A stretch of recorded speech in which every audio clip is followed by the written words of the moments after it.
Hey everyone, and welcome back to the channel. Looking at this diagram titled Agent Workflow Definition, I see a really modular way of putting together the pieces an agent needs to operate. Starting on the left, I see the source of intelligence, LLMs, large language models.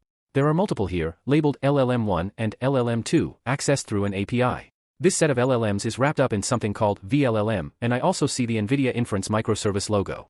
To me, this suggests that this part is focused on efficiently serving potentially different large language models, maybe for speed or cost optimization. So, the agent gets its core understanding or generation capabilities from here. Now, these LLMs don't usually do things directly on their own, they need to be orchestrated. That's where the middle section comes in. I see two distinct boxes, and notice they are both running inside Docker containers. That little whale logo tells me that. Using Docker is a great way to package up different parts of your agent so they can run reliably and be managed easily. Inside the top box, I see LangGraph and an MCP client. LangGraph is a library often used with things like LangChain to build complex stateful applications with LLMs, letting you define sequences or graphs of operations. The MCP client suggests this module is talking to other services using some kind of protocol, maybe multi-component protocol or something similar in the system. Below that, in the second box, I see an R logo, which usually indicates the R programming language, along with another MCP client. This tells me you can integrate different kinds of processing logic into your agent's workflow. Maybe one path uses a Python-based framework like LangGraph, and another uses R for statistical analysis or specific data manipulation.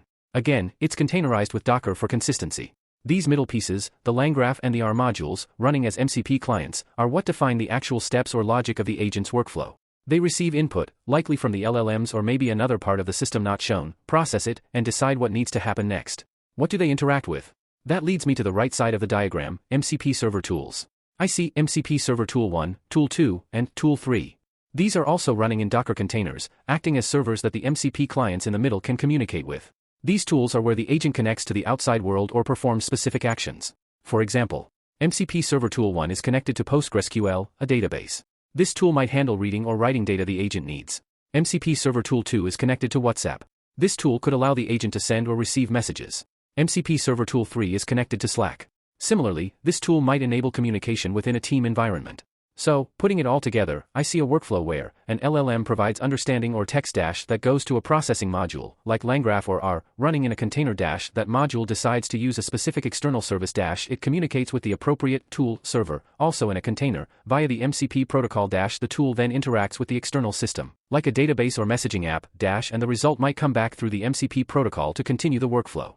This architecture is really smart because it's so modular. You can swap out LLMs, change the processing logic in the middle, or add, remove external tools without necessarily breaking the whole system. Each part is contained, making it easier to develop, deploy, and scale. Thanks for watching, and I'll see you next time.